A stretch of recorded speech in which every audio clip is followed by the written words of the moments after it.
সহকারীর বেতন ৮,২০০ টাকা। এই বেতন বৈষম্য কারো চোখে পড়ে নাই? সরকারি বেতন বৈষম্য আমরা মনে করি যে দূর করা দরকার। বেতন কাঠামো সর্বোচ্চ 4 থেকে 5টা শ্রেণীতে বিভক্ত থাকতে পারে।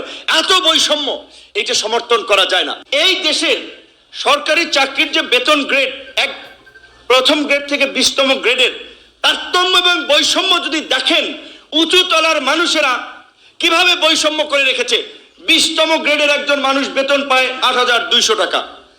আপনারা বলেন, একজন সরকারি চাকরিজীবী বেতন পায় ৮,২০০ টাকা। সে হয়তো পিয়ন, অফিস সহকারী, সেই সমাজে বাস করে না, এই বাজার থেকে বাজার করে না, তার পরিবার নাই, বউ বাচ্চা নাই। ৮,২০০ টাকায় চুরি করা ছাড়া পরিবার বাঁচানো সম্ভব? ৮,২০০ টাকায়? তাহলে এইটা রাষ্ট্রের চোখে পড়ে নাই? আবার 1 নম্বর গ্রেডে যে সচিব মহোদয় আছেন, বসে আছেন, তার বেতন প্রায় আপনার ৭৮,০০০ টাকা স্কেল হলো, সামগ্রিক সুযোগ সুবিধা নিয়ে অন্তত লাখখানেক টাকার মতো তিনি পান। তাহলে সচিবের বেতন ৭৮,০০০ টাকা, সহকারীর বেতন ৮,২০০ টাকা। এই বেতন বৈষম্য কারো চোখে পড়ে নাই? বেতন পায় সর্বসাকুল্যে ১৫,৮৫০ টাকা। আর একজন সচিব সকল কিছু মিলে তার বেতন পায় ২,১৬,০০০ টাকা। এত বৈষম্য যদি আইনের পুরো আইন লঙ্ঘন। আইনে স্পষ্ট বলা আছে 1:4, অর্থাৎ 4 গুণ বেতন বৃদ্ধি হতে পারে। আমরা ধরে নিতে পারি একজন সচিব বিভিন্ন সুযোগ সুবিধা পেতে পারে, বেতন কথা পায়, আমাদের এই টাকা কোথায় খরচ করে আমরা টাকা খুঁজে পাই না। তার পাশে একজন চতুর্থ শ্রেণী কর্মচারী, তিনি 3 বেলা খেতে পায় না। এই বৈষম্য বাংলাদেশে চলা উচিত নয়। আমরা আজকে আপনার সবার মাঝ থেকে আপনার দৃষ্টি আকর্ষণ করতেছি এই বৈষম্যগুলো নিরসন করার জন্য। এর বাইরে আরেকটি বিষয় আমি আপনার দেখাতে চাচ্ছি। একজন কর্মচারী টিফিন ভাতা এবং যাতায়াত ভাতা পাওয়া যায় না। একটা সংসার খেলে 30 দিন 300 টাকা। আমাদের দেশের বর্তমানে একটি ক্রান্তিকাল আসছে, এটি আমরা স্বীকার করি, কিন্তু আমাদের বেশিগুলো প্রত্যাশা না। পদবী পরিবর্তন, যেখানে আর্থিক কোনো সংস্থা নাই, 1 টাকা আর্থিক সংস্থা নাই, এই রাশির পদবী পরিবর্তন করা 200 টাকা বেতন কমে যাবে। আমাদের এই সুযোগটুকুই দাবি, আজকে আমাদের এই বৈষম্যটি নিরসনের উদ্যোগ গ্রহণ করবেন, এই আশাবাদ আমরা ব্যক্ত করতেছি।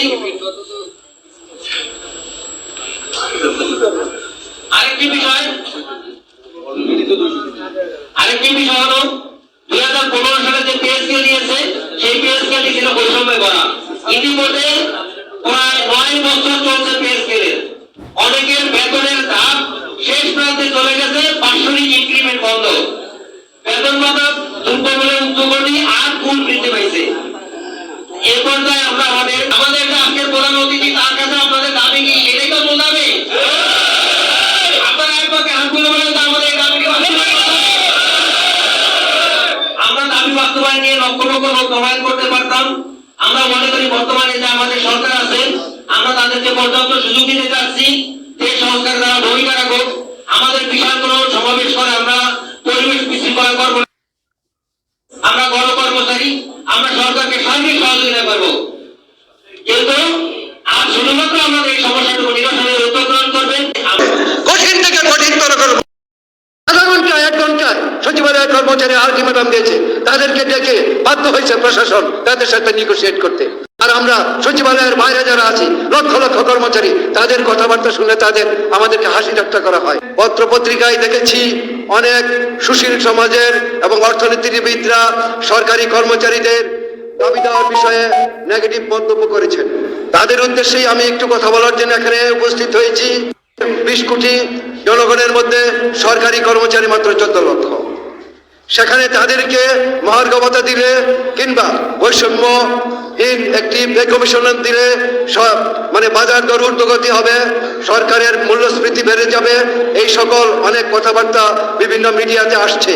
আমি তাদের গাতার্থে বলতে চাই, 14 লক্ষ কর্মচারী, সেই 20 কোটি কর্মচারীর মধ্যে 1% নয়, 0.5% নয়, something% সরকারি কর্মচারী আছে।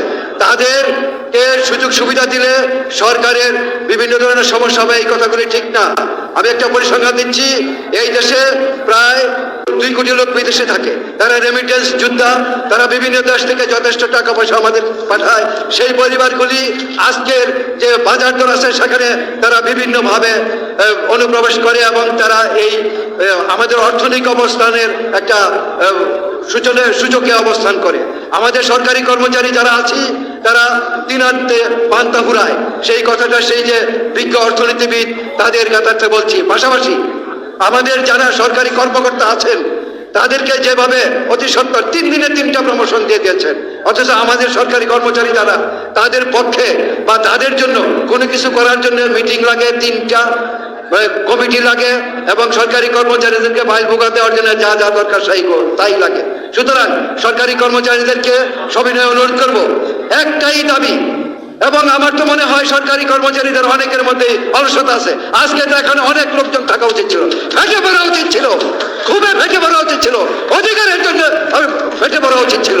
আজকে লোকজনের উপস্থিতি কম, সেটা আমি বুঝলাম না। যাই হোক, আমি অত্যন্ত অভাবী মানুষ, সরকারি কর্মচারী যারা আছেন তারা সবাই অভাবী আমি মনে করি, এবং সেই জন্য সেই সংগ্রামের জন্য আমার নেতৃবৃন্দদেরকে আমি অনুরোধ করব সঠিক এবং সুন্দর এবং কঠিন কর্মসূচি দেওয়ার জন্য, কঠিন থেকে কঠিনতর কর্মসূচি। আধা ঘন্টায় 1 ঘন্টায় সচিবালয়ের কর্মচারী আলটিমেটাম দিয়েছে, তাদেরকে ডেকে বাধ্য হয়েছে প্রশাসন তাদের সাথে নিগোশিয়েট করতে। আর আমরা সচিবালয়ের বাইরে যারা আছি লক্ষ লক্ষ কর্মচারী, তাদের কথাবার্তা শুনলে আমাদেরকে হাসি ঠাট্টা করা হয়। সুতরাং সম্মানিত নেতৃবৃন্দ যারা এখানে আছেন তাদের কাছ থেকে একটা কঠিন কর্মসূচি সহ সরকারি কর্মচারীদের দাবি দেওয়া আদায়ের জন্য